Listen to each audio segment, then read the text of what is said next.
Another sports stadium in town is going to offer some cheaper concession prices this year. Add Dick's Sporting Goods Park to the list of stadiums offering cheaper concessions, this time for Colorado Rapids fans. They're creating a $5 menu called Burgundy Bites with hot dogs, pretzels, nachos and cheese, ice cream, $5 bottles of soda, and water. In case you were wondering, you can bring empty 32-ounce bottles of water inside the stadium that my colleague Kyle so affectionately calls the Richard.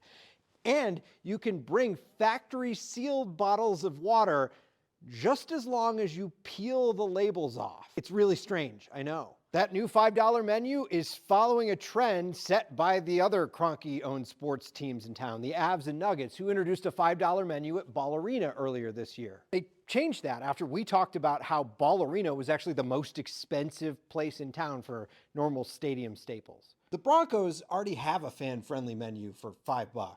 So I guess Coors Field is left. I did ask them today if they're considering a more fan-friendly menu. They told me they're still finalizing prices, but they did point me to the Buckaroos stand, which has family-friendly prices for kids-sized items, normal stadium stuff like pretzels, burgers, all that stuff for between $3 and $6.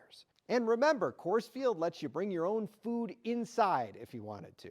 I looked into all this because the average price of going to a game just keeps going up and up and up. And some stadium owners are now offering these cheaper menus to their fans. And those menus are being met with great fanfare and revenue for the owners. They're making more money. Too early to tell if this is a big revenue generator for Ball Arena. Don't have the numbers yet. But I will say I went to an Avs game and the line was around the corner where they were selling stuff for $5.